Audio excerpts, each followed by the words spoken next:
everybody, welcome to the GROWThhub here at TU Dublin. Today we have Fran Behan. Fran is completing a PhD here in the School of Marketing in Entrepreneurship and Innovation, due to complete next year. Yep. And he's also an Adjunct Innovation Research Fellow at TU Dublin GROWThub, one of our knowledge transfer office and incubation center, and innovation manager at Corning Incorporation. Fran, I had to read the introduction because there's so much experience you have, not only from academic perspective, if not as well from industrial perspective. So welcome today to hear the GROWThub. Thank you for inviting me. I appreciate it. One of the questions I have is, you're originally from Dublin and living in America for a long time. But you're keeping your connections here in Dublin, especially in TU Dublin. Tell us more about us. Why did you go to America? How come you keep coming here? Right. Well, yes, I'm from North Circular Road. I went to both St. Gabriel's School and Brundrick Street, which is now very close to the campus in Grange Gorman. But in 2015, having spent nearly 30 years away from Ireland, I looked for an opportunity to come back and provide some additional growth to Dublin. I was lucky enough to meet Professor Brian Norton as part of a TU Dublin engagement in New York City, and he suggested, well, there might be something we can arrange to do. So in 2016 and 17, I took the role as Adjunct Innovation Research Fellow. There I wanted to engage in innovation research, and subsequently we brought on a PhD candidate. Right. So you've done, I remember when I was looking at your profile in LinkedIn, you've did physics in a degree, and then you did a master's, and now you're doing a PhD. So you seem to constantly be educating yourself, and you're taking breaks between it. But why a PhD, and why in entrepreneurship and innovation? Right, so the way I rationalize it, in doing an applied physics degree, I really learned the language of physics and applying physics in different walks of life. As my career evolved, I realized to be a professional business person, I needed that additional qualification. So I took an MBA really to give me the framework that I could use in addition to the language. And then subsequently, understanding that innovation is really where I've been in most of my career, either with the customer development side or on a product development side, I realized that what a PhD gives me is the ability to bring all that knowledge from both a practical side and overlap it with the academic side, and become very fluent in the world of innovation. So that's the reason I'm doing it, and hope to finish next year. Yeah. Big task, I would say, a PhD on top of your current roles, because you're doing so many activities. One of the things you're well known is as an innovation product expert. Tell us more about innovation and product innovation. So I differentiate product innovation from other forms of innovation, which could be service or it could be software. Yeah. And only because of the practical experience I've had. And I think in terms of an innovation as being form, fit and function. And there I'm looking for what value can the innovation, the physical innovation, bring to a customer or series of customers. Now that's not saying there isn't innovation in the service or the software side, but as a product innovator, we're looking at the dimensions and the capabilities that can bring in a system, a subsystem, or in a user environment. So making the distinctions then there.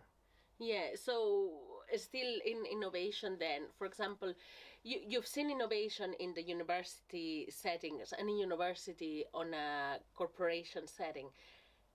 Are they the same? It will still be will still be the same methodology, or maybe because there's so much research on university, or maybe less budget, or is there any differences between looking at innovation from those two different worlds? So I would say you're correct that the process of innovation should be the same, but in terms of the differences, I would argue strategic intent is different.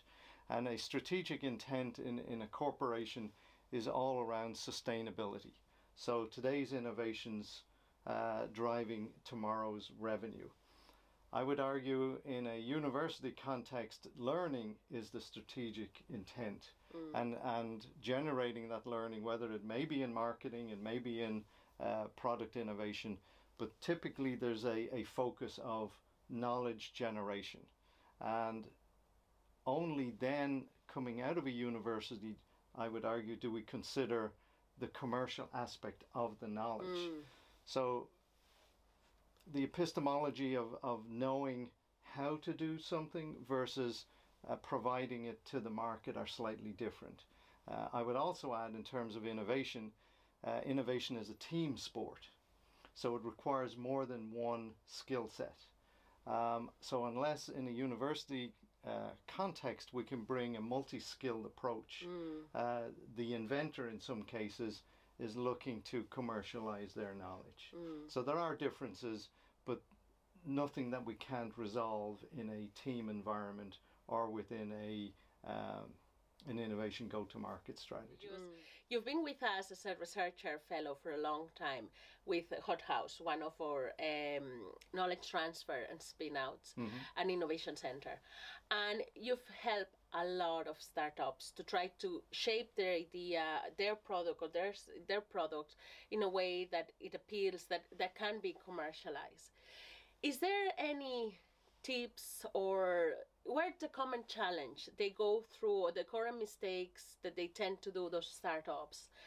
And is there any lessons learned that, or what you looking, when you assess those products or new startups?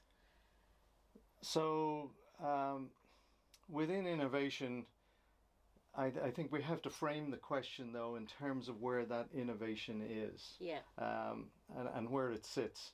And that there is a concept by Van Roy where he talks about three different phases: startup, stand-up, and scale-up.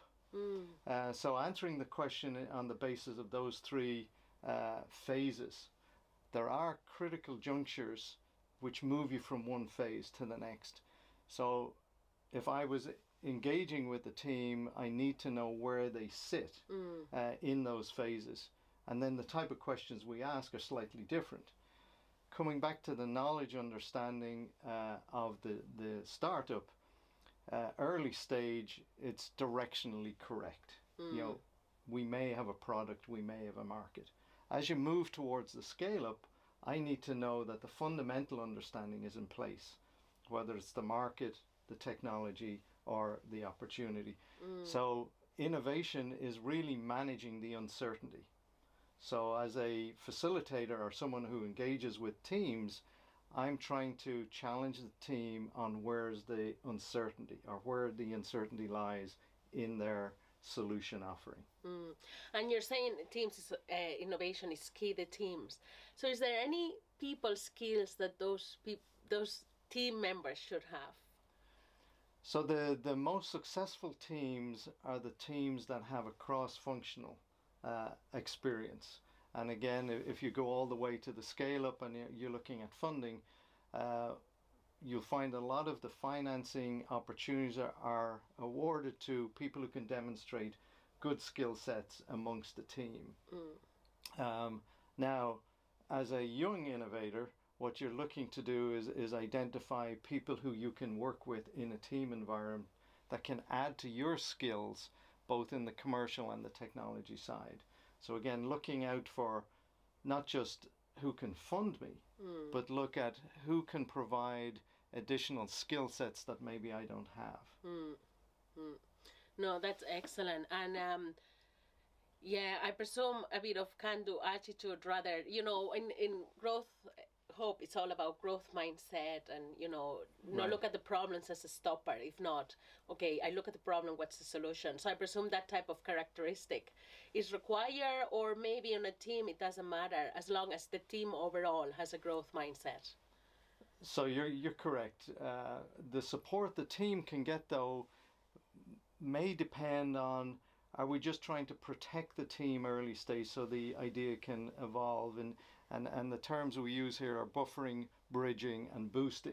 So in some cases you want to protect the team while they gel. But in the other case you want to push them forward and say, you know, it's time to move on.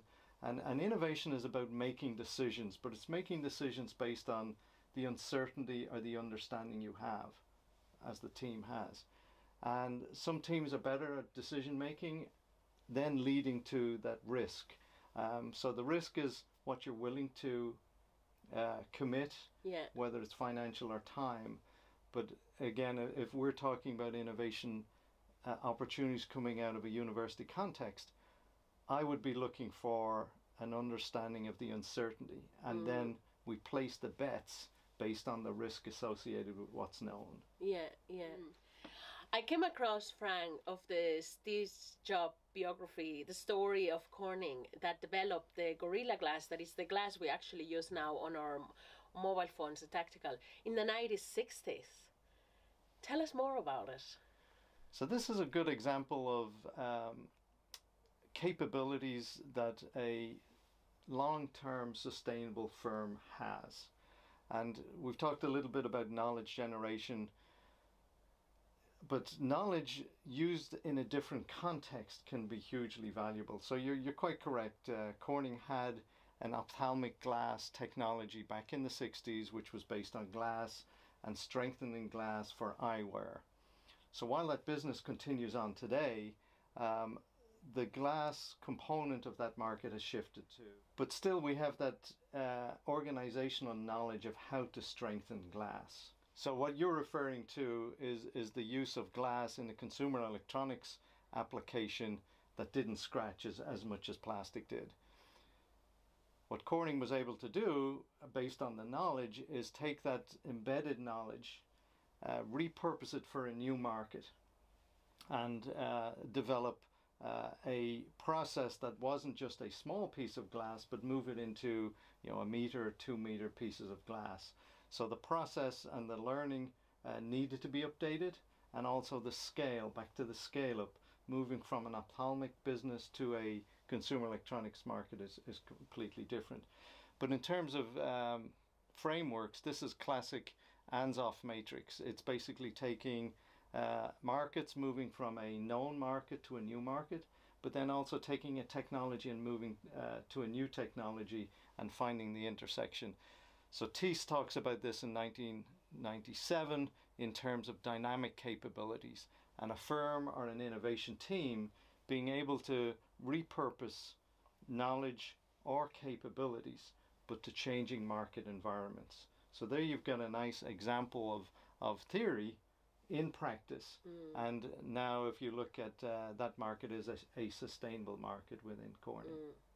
And it's incredible how it has changed everybody's life, but everybody that has a smartphone. And now, another thing I came across when I was doing a bit of research is your papers about Dublin and how to make it more sustainable. So will you tell us more about that? So this is a paper I wrote a couple of years ago, and really through my frustration coming back to Dublin on a regular basis, noticing the amount of rubbish on the streets and just trying to address it. So I wrote this article with the intent to remind people that while we are an island and we import a lot of consumer goods, as a business though, typically packaging can be more than 20 to 30% of your bill of materials. So as a manufacturer or a supplier into Ireland, I was questioning why packaging, which is what's left in the park or left by the side of the road, whether it's tin, plastic or whatever, why that isn't being valued by us as a nation. And I was alerting people to the fact that the circular economy puts value just like any innovation.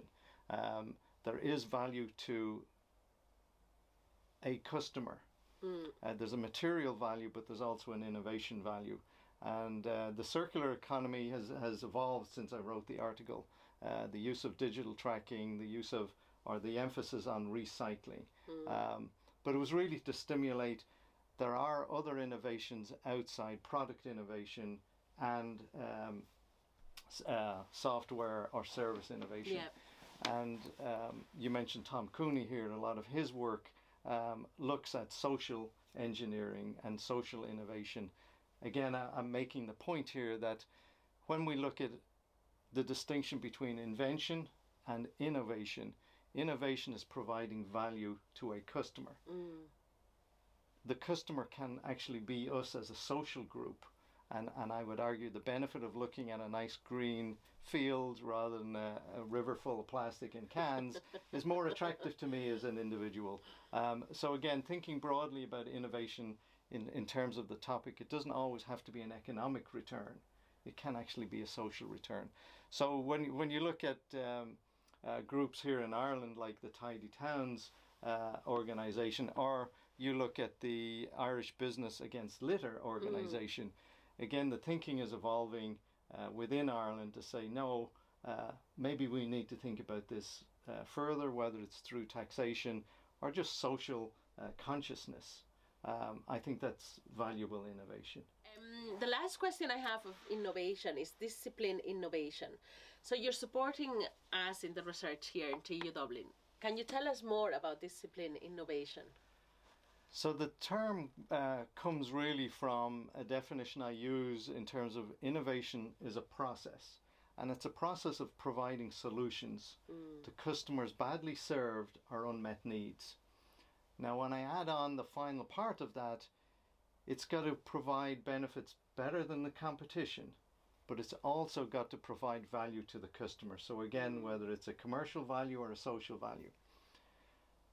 The discipline of innovation is addressing the fact that innovation is used in a throwaway term in so many contexts. The research we're doing here at TU Dublin is saying, no, there is a discipline, whether you're at early stage innovation or late stage innovation. It's stating the assumptions, it's challenging your assumptions, it's understanding your market, your technology, or equally your offering. And to move through an innovation process, those critical junctures which drives your decision to move to the next stage requires a discipline. It requires you as an entrepreneur or you as an innovation team to make the decision, I have something here, or maybe I need to do some more work.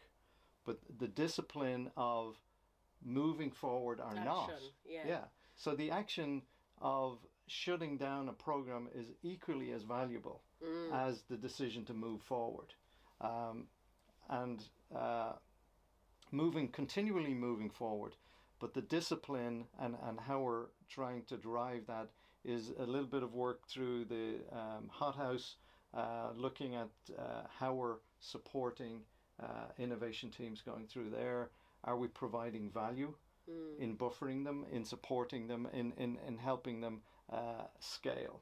So again, we're looking at, within a context of Ireland, programs that are availing of the support, challenging, are we doing it in a disciplined way? And if so, emphasize where the real value is so that we can be more efficient going forward and helping startups here in Ireland. So Frank, with your experience, academic and industry, I would say you can give us probably a lot of tips of today's students.